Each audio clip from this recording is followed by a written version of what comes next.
A new Wordle puzzle is online. Click on the link to play. Listening to the following video may give you clues. Please like and share the videos. Limitations of a study identifying a potential biomarker for SIDS. The results of the study have sparked many questions. For example, what exactly is the mechanism of action of the enzyme? How will this be useful for a future SIDS screening? And of course, what will it cost? And how is it going to be available? These are all questions that need to be answered before a biomarker can become a reality. Limitations of the study. A research paper must clearly state the limitations of the study. These limitations may be related to the design of the study, the method used, or funding limitations. Regardless of the limitations, identifying and acknowledging them is a good idea. The limitations of the study may be a useful way to discuss the impact and limitations of the results of the study. Here are some examples of limitations that should always be mentioned in the paper. This way, the reader can be confident in the validity of the findings and recommendations based on the study. While a research paper should include its major strengths and weaknesses, the limitations of the study are important to acknowledge. These may be unanswered questions or the results of a study that did not represent the target population. By acknowledging the limitations of the study, the author displays a self-critical attitude toward the research project and prevents other people from pointing them out. The limitations of the study should also be included in the discussion section of the paper. Research papers should include all major limitations. A study's limitations can help explain the overall strengths and weaknesses of the study. The author should be careful to explain the limitations in a meaningful manner so that the reader can gain a deeper understanding of the problem or issue. This will also encourage readers to continue reading and consider future research. And don't forget to include the limitations of the study so that they don't miss out on the important details whenever possible. Include the limitations of the study. The limitations of a study include factors that may impair generalizability, such as a small sample size or faulty methodology. A study that has multiple weaknesses can't be considered complete until it identifies the real problems.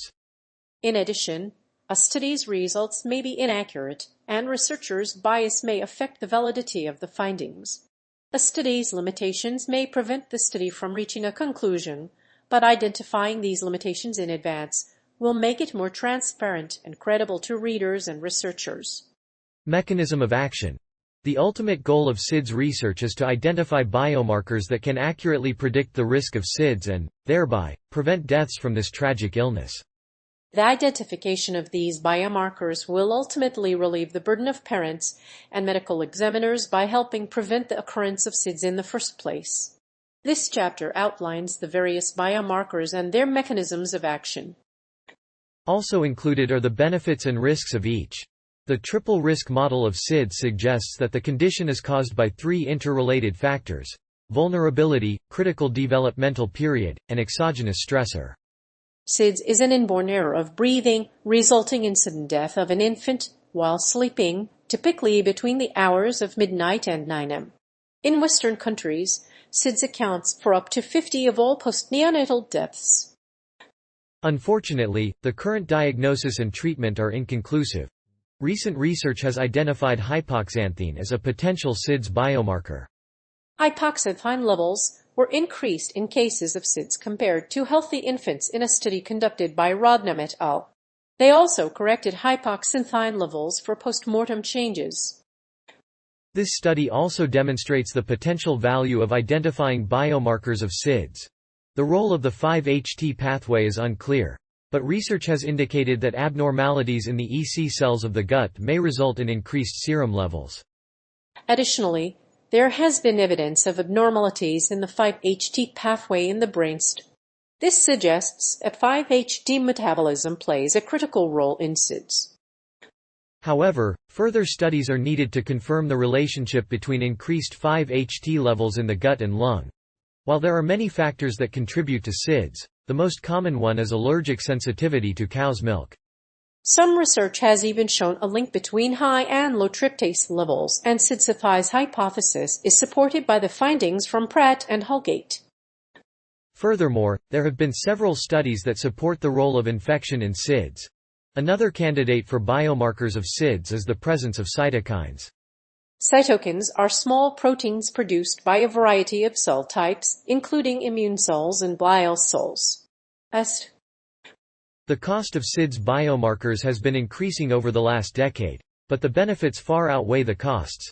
In the United States, the most commonly used biomarker is the 5-HT level, which is found in higher levels in infants with SIDS.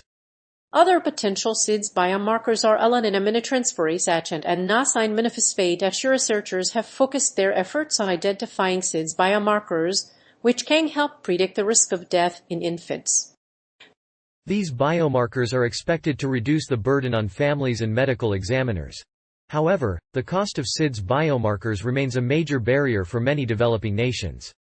Consequently, it is important to understand the costs of SIDS biomarkers so that families can make an informed decision on whether or not to pursue a particular testing methadone study by Australian researchers identified a potential biomarker for SIDS, but experts warn that this is just a piece of the puzzle.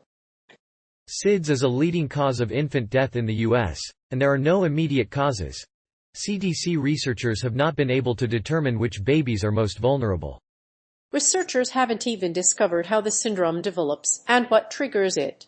They can only hope for better treatments in the future. One study found that smoking and alcohol exposure increased the risk of SIDS in children. It also showed an increased risk in children born to mothers with sickle cell disease. However, the study was not high quality and had a high risk of bias in statistical analysis. It is important to note that these are relatively small numbers. The cost of SIDS biomarkers will continue to rise over the next few years. For those who cannot afford the high costs of biomarkers, however, the benefits can outweigh the cost. While the costs of SIDS biomarkers continue to rise, these tests can save lives and prevent future tragedies. Researchers hope to develop biomarkers that accurately predict SIDS and make the disease easier to prevent. The benefits of these tests cannot be understated. SIDS is a disease of infants that kills almost 50% of babies under the age of 12 months. It is also one of the leading causes of postnatal death in the Western world. Availability. The ultimate goal of SIDS research is to develop and validate biomarkers that will help identify infants at risk for SIDS, thus preventing further deaths and easing the burden on medical examiners and families. This chapter provides an overview of biomarkers for SIDS and their future applications. In addition to identifying abnormalities, biomarkers for SIDS will enable the identification of subgroups of infants who may benefit from preventative strategies. Study authors focused on SIDS cases that met diagnostic criteria for known inborn error of 5-HT metabolism. This finding may help distinguish a subset of infants whose sudden death is unrelated to a known genetic bioiminergic disorder. These infants may also exhibit other signs and symptoms of SIDS, such as a rash or fever. A potential biomarker for SIDS may be a protein found in platelet cells. Availability of SIDS biomarkers is still limited, but some studies have indicated a role for some. Hypoxanthine levels were found to be elevated in the vitreous humor in SIDS cases compared to normal controls in one study. Using postmortem changes, researchers found that the presence of hypoxanthine in the vitreous humor of SIDS patients helped differentiate the syndrome from other infant deaths. Premature infants have a higher risk of SIDS, which may be explained by the fact that the condition is associated with prematurity. Future research on SIDS biomarkers may lead to the development of screening techniques and biomarkers for the condition. The Rivers Gift Foundation established a postdoctoral fellowship to support researchers working in this area. The Karine Fitzgerald Postdoctoral Fellowship is one of the first steps toward developing a SIDS biomarker. A recent study has identified the first biochemical marker for SIDS gene butyrylcholinesterase, which is measured in dried blood spots from newborns who died of SIDS or other causes.